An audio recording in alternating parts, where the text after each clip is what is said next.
August 23. ஒருவரையொருவர் தைரியப்படுத்துங்கள். மேலும் சகோதரரே, நாங்கள் உங்களுக்கு போதிக்கிறது என்னவென்றால், ஒழுங்கில்லாதவர்களுக்கு புத்தி சொல்லுங்கள், திடனற்றவர்களை தேற்றுங்கள், பலவீனரை தாங்குங்கள், எல்லாரிடத்திலும் நீடிய சாந்தமாயிருங்கள். 1 தெசலோனிக்கேயர் 5:14. மோசே செய்த கடைசி ஊழியம் தைரியப்படுத்துகிற ஊழியமாயிருந்தது. கர்த்தர் அவனிடம், நீ போய் யோசுவாவை திடப்படுத்து என்று கூறினார். அதற்கு பின்னரே கர்த்தர் மோசேயை மகிமைக்குள் எடுத்துக்கொண்டார். அதுபோன்றே கர்த்தராகிய இயேசுவின் கடைசி ஊழியமும் தைரியப்படுத்தும் ஊழியமாயிருந்தது. மனஸ்தாபப்பட்டு மனந்திரும்பிய கள்ளனை நோக்கி அவர், இன்றைக்கு நீ என்னுடனே கூட பரதீசில் இருப்பாய் என்று கூறினார். அது அந்த கள்ளனுக்கு எப்படிப்பட்ட தைரியத்தை அளித்திருக்கும்! தேவ வசனத்தை கொண்டு நாம் மற்றவர்களை தைரியப்படுத்துவோமாக. அப்போஸ்தல பவுலின் கடைசி ஊழியங்களில் ஒன்றை பாருங்கள். அவர் பயணம் செய்த கப்பல் ஒரு பெருங்காற்று மழையில் சிக்கிக் கொண்டது.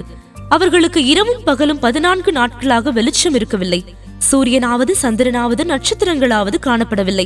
ஒருவராலும் ஆகாரம் புசிக்க முடியவில்லை. எல்லாருமே அதைரியப்பட்டு போயிருந்தார்கள்.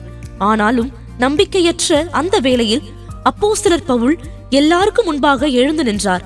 அவர்களை நோக்கி அவர், திடமனதாயிருங்கள் என்று இப்பொழுது உங்களுக்கு தைரியம் சொல்லுகிறேன் என்றும், என்னை ஆட்கொண்டவரும் நான் சேவிக்கிறவருமான தேவனுடைய தூதனானவன் இந்த ராத்திரியிலே என்னிடத்தில் வந்து நின்றான் என்றும் கூறினார்.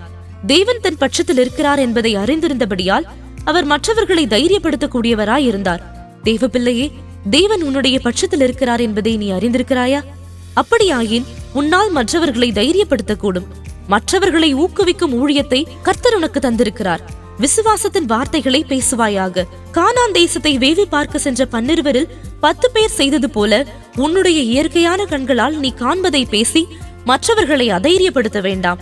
நம்மை குறித்து ஒரு காலம் ஒரு முறையாகிலும் நம்முடைய சகோதரர் நம்முடைய இருதயத்தை அதைரியப்படுத்துகிறார்கள் அல்லது கரைந்து போக பண்ணினார்கள் என்று சொல்லப்பட வேண்டாம்.